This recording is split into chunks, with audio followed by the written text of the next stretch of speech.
घरों में लोगों के जाते थे, अप्रोच करते थे, तो कई बार पता चलता था कि इस घर में जो दिखाई देता है आदमी, एक्चुअल में वो आदमी नहीं है, एक्चुअली उसकी वाइफ जो है वो आदमी है घर के, घर का पुरुष वो लेडी होती है।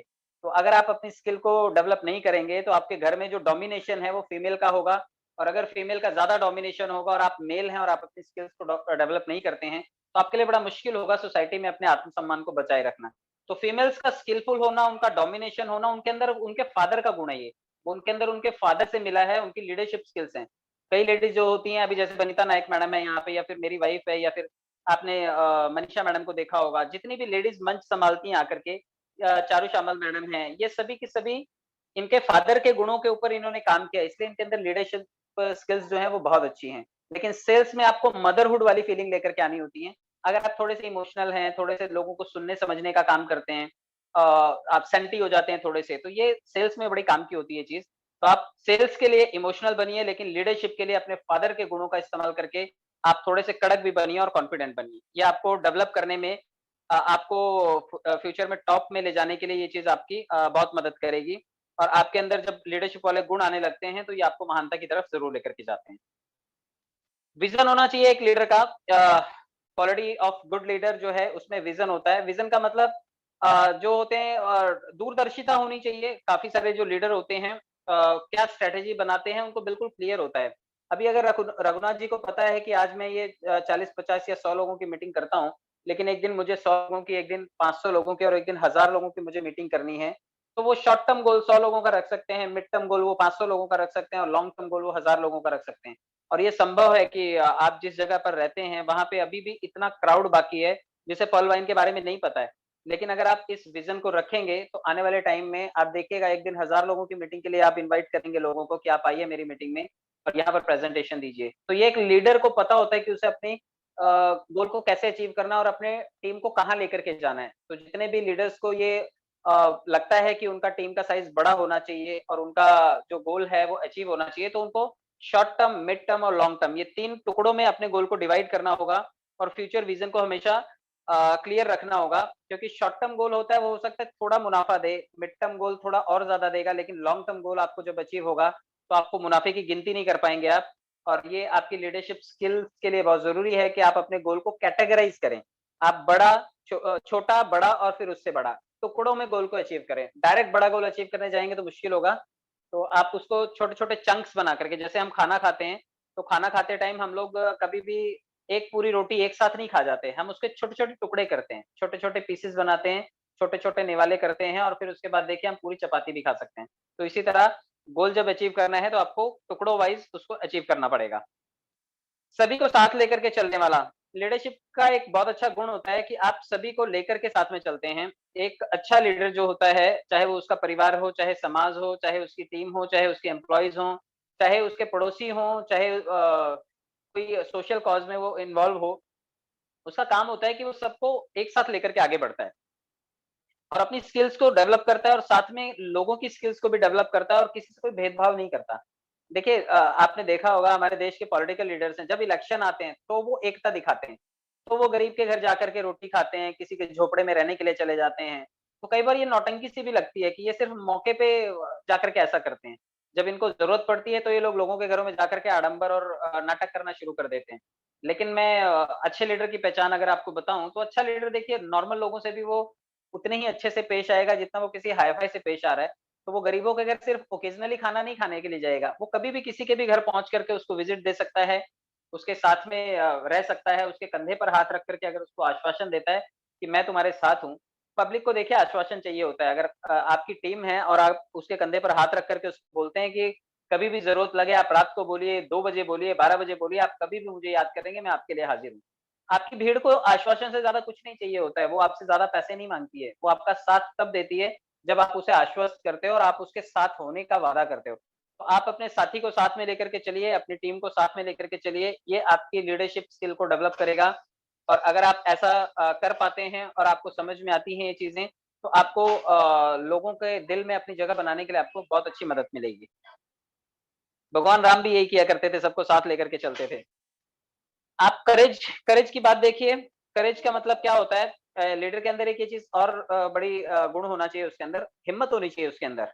बहुत सारे लोगों को खाली ये लगता है कि माउंटेन ड्यू पिएँगे ना, डर के आगे जीत है, हिम्मत तभी चाहिए होती है। ऐसा नहीं है, डर तो लीडर को भी लगता है, लेकिन लीडर कभी भी अपना डर जो है वो लोगों के सामने हावी नहीं होने देता। वो अपने लोगों को हमेशा हिम्मत देने का काम करता है, भले सिचुएशन कितनी भी टफ हो, वो हमेशा अपनी टीम के अंदर हौसला बनाए रखता है। बिज़नेस हो या जीवन, लीडर हमेशा आगे बढ़ने की सोचता है, वो रुके हुए पानी की तरह नहीं होता, वो फ्लोइंग वाटर होता है। आपने देखा होगा ज अगर तालाब है या कहीं मटके में पानी भरा हुआ है, तो थोड़े दिनों में सड़ जाता है, गंध आने लगती है उसमें से। लेकिन लीडर जो है वो बहते पानी की तरह होता है, उसके अंदर हमेशा ताज़गी रहती है।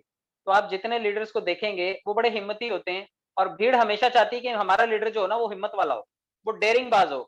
तो भीड़ जो है उसको फ़ॉलो करती है। वो कहती है कि यार हमारा लीडर इतना ताकतवर है, वो हर चीज़ के लिए पहल करता है, वो आगे बढ़ता है, वो हमारी बात रखता है, वो हमारी बात सुनता है, हमारे पक्ष को आगे रखता है और हमारे रिस्पेक्ट को हमेशा सँभाल करके रखता है। तो लोग आपके साथ जुड़ना पसंद करते हैं और समाज और देश में अगर कोई परिवर्तन लाता है, तो ऐसे लीडर लेकर के आता है जो हिम्मत वाला होता है।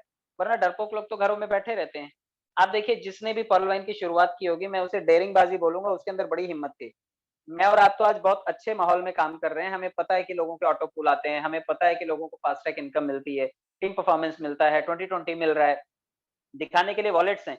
लेकिन जब शुरू-शुरू में जो लोग जुड़े होंगे इस सिस्टम से, आप यकीन मानिए उनके पास दिखाने के लिए भी कुछ नहीं था।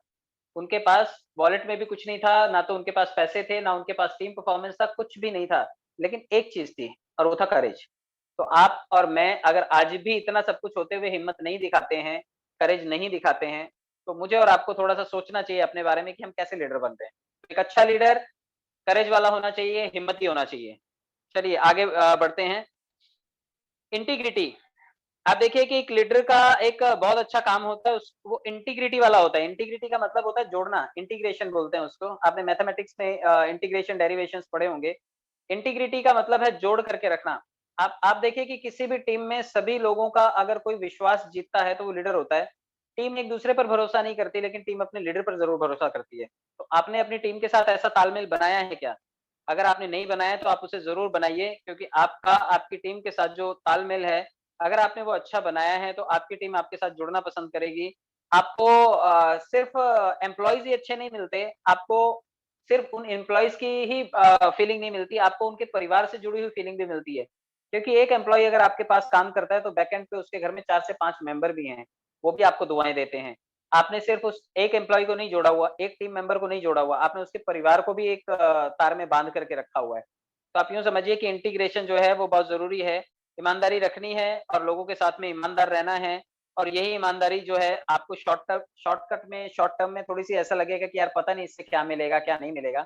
लेकिन आप सोचिए कि अगर यही इंटीग्रिटी ना रही होती और ब्लॉकचेन ना रही होती, तो टीम में कभी भी कहीं भी कोई एंट्री करता। आज इस इंटीग्रेशन की वजह से ही तो हम इस कड़ी की वजह से ही तो हम देख पाते हैं कि 26 लाख लोग सिस्टम में आ गए और ये सब जुड़े हुए हैं। आज मैं आपकी मीटिंग में बात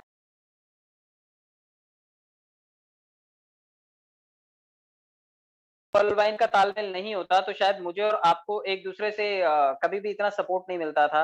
मैं शायद आपका क्रॉस लाइन होता, आप मेरे क्रॉस लाइन होते या मेरे कोई और दूसरे लेवल के लोग होते। लेकिन पल वाइन की वजह से मैं और आप इंटीग्रिटी रखते हैं, एक-दूसरे से जुड़े हुए हैं और एक अच्छे लीडर का काम ही है इंटीग्रेशन रखना, टीम में तालमेल बनाए रखना और एक-दूसरे से जोड़ करके रखना। तो आप सभी लोग जो हैं अ जो अभी भी अलग-थलग पड़े हुए हैं, ढूँढिए अपना लीडर और उसके साथ तालमेल बनाइए और अगर आप लीडर हैं, तो अपनी टीम के जो बिखरे हुए हिस्से हैं, उनको जोड़िए, बागवान बनिए आप अपनी टीम के लिए और आप अपनी टीम के लिए इंटीग्रिटी का काम कीजिए। ह्यूमैनिटी का मतलब है कि आप विनम्रता पूर्वक लोगों के साथ डील करते हैं। एक लीडर जो होता है वो विनम्र भी होना चाहिए, क्योंकि कई बार जो है लीडर लोग जो हैं वो राउडी राठौड़ बन जाते हैं, बिल्कुल हड़-तोड़ वाली भाषा पे आ जाते हैं। तो मैं आपको ये बताना चाहूँगा कि आपका सेल्फ कॉन्फिडेंस, आपका स्ट्रेस लेने का तरीका, आपका प्रॉब्लम्स को हैंडल करने का तरीका, ये जो है ये इंसानियत भरा होना चाहिए। क्योंकि जैसे ही मुसीबत आती है, जो लीडर होता है वही हौसला देता है कि तुम टेंशन मत लो, मैं हूँ। तो आपका होना विनम्रता पूर्वक एक होता है डरा करके लीडर रखता है कि देख लेना तुमने ऐसा किया तो मैं तुम्हें छोड़ूँगा नहीं और एक होता है कि टेंशन मत लो मैं हूँ। तो आपका होना आपकी टीम के लिए एक अवसर होना चाहिए कि आपकी वजह से आपकी टीम जुड़ी हुई है, आपके अंदर उतनी इंसानियत और उतनी विनम्रता होनी चाहिए। आपने पूरी रामायण देखी होगी उसमें भगवान राम को कभी भी आपने एग्रेसिव नहीं देखा, एरोगेंट नहीं देखा आपने। बिल्कुल शालीनता से उन्होंने प्रॉब्लम्स को सॉल्व किया और कोई एक झमेला आया क्या? एक आप गिनती करेंगे तो भगवान राम की जो लाइफ है वो सिर्फ़ और सिर्फ़ उलझनों भरी थी। आप देखिए कि जब राजपाट मिलने वाला था 1 दिन पहले, अगले दिन पता चला 14 साल का वनवास मिल गया। जो रानी अ सीता जो अयोध्या में राज करती थी, जो मिथिला नरेश अगले दिन से जाकर के जंगलों में रहना पड़ेगा।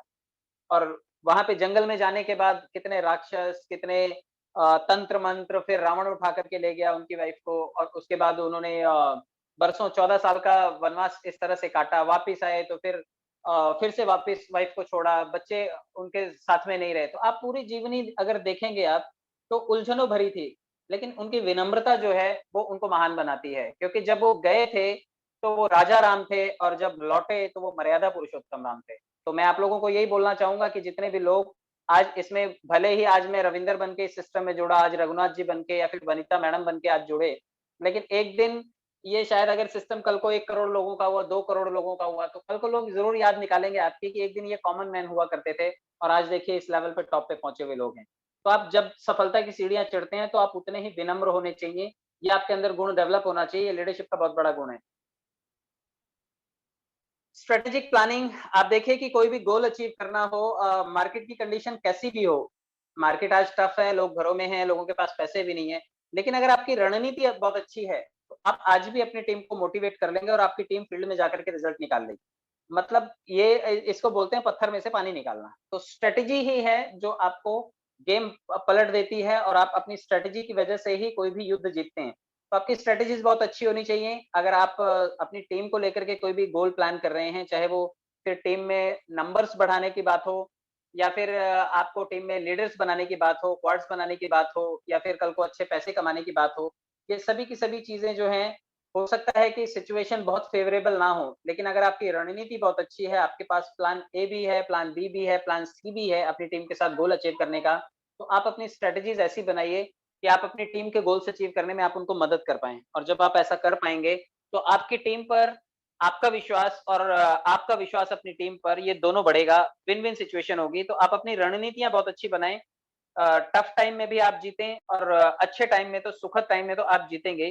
तो स्ट्रैटेजिक प्लानिंग जो है आपकी, वो बहुत अच्छी होनी चाहिए। अगर आप रणनीति बहुत अच्छी बनाते हैं, तो मार्केट में बहुत अच्छे लीडर बन के आप उभरेंगे और इस पर्ल लाइन में भी आपकी लीडरशिप को कोई रोक नहीं पाएगा। मैं आपको पर्सनली बताना चाहता हूँ कि मेरे से बहुत अच्छे-अच्छे पढ़े-लिखे और विद्वान लोग इस पर्ल लाइन में हैं, लेकिन वो पता नहीं कौन-सी वजह से सामने ही नहीं आना चाहते, वो बोलना ही नहीं चाहते।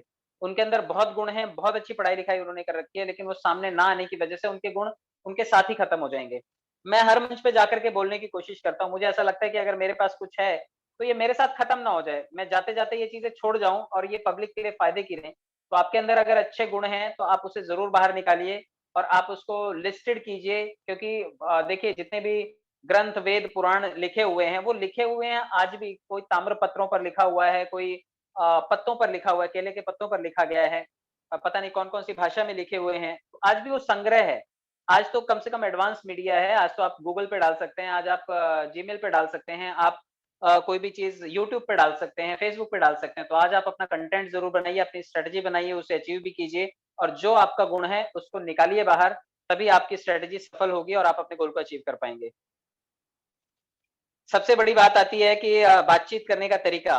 मैं आपको सचमुच ये मुझे अच्छी लगती है ये चीज़ कम्युनिकेशन स्किल जो है, हम सब देखिए जब अकेले भी होते हैं ना, तो भी हम बात करते हैं। कोई ऐसा नहीं कह सकता कि मैं बात ही नहीं करता। जब आप अकेले होते हैं, किसी से बात नहीं कर रहे होते, तब आप खुद से बात कर रहे होते हैं। जब छोटा बच्चा भी होता है, तो भी वो अपनी दुनिया में मस्त रहता है, अपने आप से बातचीत कर रहा होता है। जब वो शब्द नहीं होते उसके पास, तो वो रो के अपने आप को एक्सप्रेस करता है। हाथ-पैर पटक के अपने आप को एक्सप्रेस करता है। मतलब जब ज़बान नहीं होती तब भी एक्सप्रेशन होते हैं, अब तो ज़बान है हमारे पास, तो अब भी ना बोले हम। आप देखिए हम में से हर कोई जो 10वीं पढ़ा है, 12वीं पढ़ा है, ग्रेजुएशन या पोस्ट ग्रेजुएशन वाला है, हमारे पास इतना संग्रह तो है कि हम बातचीत कर सकते हैं। और दूसरी बात पर्ल वाइन के साथ कुछ लोग पिछले 6-6 महीने से, 8-8 महीने से, 1-1 साल से हैं। तो जिन लोगों ने भी 1 साल किसी एक सब्जेक्ट को पढ़ा है, तो उनके पास बहुत सारा कंटेंट अवेलेबल है। वो इसी टॉपिक को लेकर के लोगों के साथ जाकर के बातचीत करें और जैसे-जैसे आप बातचीत करेंगे लोगों के साथ में, आप देखिए कि आपकी वोकैब्युलरी जो है, आपके शब्दकोश में बड़े सारे शब्दों का संग्रह इकट्ठा हो जाएगा और आप बातचीत करते-करते पारंगत हो जाएँगे। आपका कम्युनिकेशन आपको बहुत अच्छी जगह दिला सकता है। आज की तारीख में सोशल मीडिया पर चाहे वो स्कूल्स चल रहे हैं, चाहे वो आप देखिए ज़ूम पर जितने भी मोटिवेशनल स्पीकर्स के सेमिनार्स चल रहे हैं, हमारी सबकी ज़ूम मीटिंग्स चल रही हैं, ये सब का सब सिर्फ़ और सिर्फ़ कम्युनिकेशन से ही पॉसिबल है। अगर ये सब चीज़ें होती हैं और कोई बोलता ही नहीं, क्या मतलब रह जाता है इन सभी चीज़ों का? तो हम बोलते हैं, ये हमारा इंसानों का गुण है, ये हमें जानवरों से अलग करता है। तो आप बात कीजिए, अच्छी बात कीजिए और मुँह जब भी खोलिए तो पॉज़िटिव बात कीजिए। आप किसी से भी बात करें तो एनकरेजिंग होना चाहिए, वो मोटिवेट ही होना चाहिए आपसे बातचीत करने के बाद। तो आपका कम्युनिकेशन स्किल भी आपको पॉपुलर बना सकता है, आपको समाज में जगह दिला सकता है, आपकी पढ़ाई-लिखाई कम हो सकती है, लेकिन स्किलफुल हो सकते हैं अगर आप अपना कम्युनिकेशन इम्प्रूव कर लेते हैं तो। आपके अंदर ईगो नहीं होना चाहिए, बिल्कुल कम्युनिकेशन अच्छा होना चाहिए। डेडिकेशन टू वर्क, आप अपने काम के लिए समर्पित होने चाहिए। अगर एक लेडी किचन में है और वो खाना बना रही है और वो 100% वहाँ ध्यान ना दे, तो आपको रोज़ शाम के टाइम दाल भी जली हुई मिले, चपाती भी जली हुई मिले, खाना भी ना मिले, बर्तन भी धुले ना मिले, घर भी उसका ढंग से ना मिले। तो एक फीमेल जो होती है जब वो घर के लिए पूरी तरह से समर्पित होती है, तो उसका घर बहुत अच्छा चलता है। इसी तरह से एक लीडर जो होता है, लीडर अवेयर होना चाहिए, अपनी टीम को लेकर के पूरी तरह से डेडिकेटेड होना चाहिए। कई बार क्या होता है लीडर्स जो हमारी टीम होती है उसकी कंप्लेंट होती है कि हमारा जो लीडर है ना वही जगह पे नहीं रहता। वही 36 कंपनियों में इधर-उधर मुँह मार रहा है, हम किससे बात करें? तो अक्सर ऐसे लीडर जिनका इधर-उधर ज़्यादा ध्यान रहेगा, उनकी टीम हमेशा भटकी हुई रहेगी। उनकी टीम हमेशा किसी न किसी अच्छे आइडियल को, रोल मॉडल को ढूँढती रहेगी। तो अगर आप अच्छा लीडरशिप करना चाहते हैं लाइफ में और आप चाहते हैं कि आप ग्रो हों, तो आपको अपने अंदर अपने काम के प्रति समर्पण भी लाना होगा। तो जब भी आप करें कोई भी काम, आप उसमें 100% डिवोशन के साथ करें, पूरी लगन के साथ करें और ये लगन ही जो है हमारे काम को सफल भी बनाती है। अगर ध्यान ना दे बच्चा स्टूडेंट लाइफ में, तो आप देखिए कि वो बहुत अच्छे मार्क्स स्कोर नहीं कर पाता और अगर मार्क्स ना आए तो उसका कॉलेज में एडमिशन नहीं होता और आगे चल कर के कोई अच्छी जॉब में नहीं जाता वो। मतलब आप देखिए कि अगर सिर्फ ज़रा-सा ध्यान भटका, आप गाड़ी चला रहे हैं, ज़रा-सा ध्यान हटा, तो खत्म हो जाती है कहानी। जितने ड्राइविंग मेरे को तो वो सबसे ज़्यादा डेडिकेशन वाला काम लगता है। सड़क पे 24 घंटे ध्यान रखना है अगर आप गाड़ी चला रहे हैं। आपका ध्यान हटा और दुर्घटना हो जाती है। ज़रा-सा पलक झपकती है और बस की बस खाई में जाकर के चली जाती है, गिर जाती है। तो ये कोई भी हो हमें लगता है कि छोटा-सा काम है, लेकिन वो 100% समर्पण माँगता है। आप छोटे से छोटा काम करें या जीवन में बड़े से बड़ा काम करें, आपको 100% डेडिकेशन के साथ में काम करना ही होता है। तो आप 100% समर्पित होइए। अगर आप पर्ल वाइन से जुड़े हुए हैं और आप 100% इसमें काम दे रहे हैं, तो हमने देखे हैं ना लोगों के वॉलेट, किसी के वॉलेट में 30 लाख, किसी के वॉलेट में 40 लाख, किसी के वॉलेट में 60-70 लाख रुपए लोगों ने कमाए हैं। ये हमारी ही भीड़ का हिस्सा है, हमारे ही टीम में से निकल कर के गए हुए लोग हैं ये। इसी पर्ल वाइन परिवार के लोग हैं। तो कुछ लोग इसको लाखों में कैश कर रहे हैं, लोग अभी ₹30 का इंतज़ार कर रहे हैं और कुछ लोग अभी 3 महीने से सर्वे कर रहे हैं। तो आप लोग देखिए कि आप काम में क्या करना चाहते हैं, समर्पण लाइए और अपने काम में ग्रो कर जाइए। इसके अलावा कुछ और क्वालिटीज़ हैं, मैं फटाफट आपको बता देता हूँ। ज़िम्मेदारी लेना सीखें आप क्योंकि रिस्पॉन्सिबिलिटी लेना ही आपको एक लीडर बनाता है। टाइम का उपयोग करें, सदुपयोग करें क्योंकि अगर आप टाइम को यूटिलाइज़ ठीक से नहीं करते हैं, तो आपका दिन कब सोशल मीडिया पे खत्म हो जाएगा, घंटों आपका टाइम यूट्यूब पे खत्म हो जाएगा, आपको पता ही नहीं चलेगा। फेसबुक पे लगा दोगे आप टाइम आपका पता ही नहीं चलेगा और ये 20 दिन से पहले निकल गए, आपका हाथ से टाइम निकल गया, वैसे ये 20 दिन भी निकल जाएँगे। कीजिए, क्रिएटिव काम कीजिए। क्रिएटिव काम का मतलब है आप कुछ नई लैंग्वेज सीखिए। मैं देखिए भाषाएँ सीखता रहता हूँ, मुझे भाषाएँ सीखने का शौक है। तो आप कुछ नया सीख सकते हैं, ड्राइंग सीख सकते हैं। आप क्योंकि जो भी 40s की एज में है वो कुछ नया करने का मतलब आप थोड़ा-सा जॉगिंग कर सकते हैं, आप एक्सरसाइज कर सकते हैं, आप योगा सीख सकते हैं, आप मेडिटेशन सीख सकते हैं, आप सेमिनार देना सीख सकते हैं। तो कुछ नया क्रिएटिव ज़रूर सीखिए। अपने डाउनलाइन को मोटिवेट कीजिए, अनुयायियों को प्रेरित करना इसी को बोलते हैं कि आप अपने डाउनलाइन में आपकी टीम में जितने भी लोग हैं, आप उनको मोटिवेट ज़रूर कीजिए, नया सीखिए कुछ, समय का यूटिलाइज़ कीजिए, पेशेंस रखिए। क्योंकि कई लोगों को क्या होता है, कोई भी चीज़ सीखने लगते हैं ना, तो पेशेंस नहीं होता, उनको एक ही दिन में चाहिए होता है सब कुछ। मतलब आज बीज लगाया है, तो कल वो पेड़ भी बनना चाहिए और फल भी देना चाहिए। तो एक कुदरत के काम को आप समझिए, प्रकृति बहुत विचित्र है, वो कोई भी चीज़ तुरंत नहीं देती। अगर एक लेडीज़ भी जो है, वो चाहे कि मुझे माँ बनना है, तो उसको शादी करनी पड़ेगी और उसके बाद बच्चा होने के लिए भी उसे 9 महीने का इंतज़ार करना पड़ेगा। कुदरत 9 महीने का टाइम देती है उस औरत को प्रिपेयर होने के लिए कि तू अपने आप को सँभाल, अपने होने वाले बच्चे को सँभाल, उसकी देख-रेख कर और जब तू देख-रेख करेगी और 9 महीने बाद फल मिलेगा, तो तू उस बच्चे को बहुत प्यार देगी और हर माँ देखिए अपने बच्चे को बड़ा करती है क्योंकि उसको 9 महीने की ट्रेनिंग मिली होती है कि अपने बच्चे के प्रति कितना प्यार, कितना समर्पण, कितना लगाव, कितना पेशेंस चाहिए। इस से उसको वो बच्चा पसंद होता है। इसलिए माँ को अपना बच्चा दुनिया का सबसे अच्छा बच्चा लगता है। अगर यही एक दिन प्रार्थना करती और दूसरे दिन बच्चा मिल जाता तो कहीं न कहीं ये कुंती पुत्र कर आके फेंक देती उसको टाँग पकड़ के कि ये अच्छा नहीं है, इसका नाक ठीक नहीं है, इसकी आँख ठीक नहीं है, इसका कलर ठीक नहीं है। तो आप इस कुदरत के नियम को समझिए कि जो कुदरत है वो प्रिपेयर कर पेशेंस चाहती है हमारा कि हम किसी भी चीज़ में धैर्य रखें और जब वो चीज़ अचीव हो तो हम उस चीज़ में फिर उसकी रिस्पेक्ट रहेगी हमें, इसलिए पेशेंस रखना बहुत ज़रूरी है। बायोग्राफी पढ़िए आप लोगों की जो सक्सेसफुल लोग हैं, उनकी जीवनी ज़रूर पढ़िए चाहे वो एपीजे कलाम हैं, चाहे वो स्वामी विवेकानंद हैं, चाहे वो महात्मा गांधी हैं, चाहे वो हिस्टोरिकल जितने भी लीडर्स हुए, आप उनकी किताबें ज़रूर पढ़िए। लोग हॉरर किताबें पढ़ने लग जाते हैं, फालतू में इधर-उधर की अखबार में कटिंग्स पढ़ने लग जाते हैं। आप सक्सेसफुल लोगों की आप जीवनी पढ़िए, उससे भी आपको लेसन मिलेगा कि कैसे मिनिमम लो बैकग्राउंड से आते हुए लोग भी जीवन में सफल होते हैं, उससे आपको रास्ता मिलेगा। बिज़ी रहिए, जितने लोग भी खाली पड़े रहते हैं, वो थोड़ा-सा अपने आप को एजुकेशन में बिज़ी रखें, नई-नई स्किल डेवलपमेंट के ऊपर काम करें और बहुत अच्छे श्रोता बनें। श्रोता आप ज़रूर बनिए, क्योंकि कई बार बोलते-बोलते हम लोग सुनते नहीं हैं चीज़ें। तो कई बार जब आप किसी के पास बैठें, तो आप कोशिश किया कीजिए कि आप सुनिए। वो कई बार 50 साल का, 60 साल का आदमी जो होता है, उसके पास 60 साल का अनुभव होता है, लेकिन हम कहते हैं बुड्ढा पकाता बहुत है। बूढ़े लोग ज़्यादा टाइम लेते हैं। तो आप लोग ऐसे लोगों के पास बैठ कर के अगर थोड़ा टाइम देंगे, तो ये लोग आपको पता नहीं जीवन का कौन-सा ऐसा लेसन दे जाएँगे जो आपको पता भी नहीं है। तो ऐसे लोगों को सुनिए ज़रूर क्योंकि लिसनिंग कैपेसिटी अगर आपकी बढ़ाएँगे, तो कल को आपके पास जब 1000 लोगों की टीम हो जाएगी, तो आपको बोलने का काम नहीं रहेगा, आपको सुनना ही तो है। अगर 2-2 मिनट भी आप सुनेंगे तो 2000 मिनट चाहिए 1000 लोगों को सुनने के लिए। तो आप बिल्कुल लिसनिंग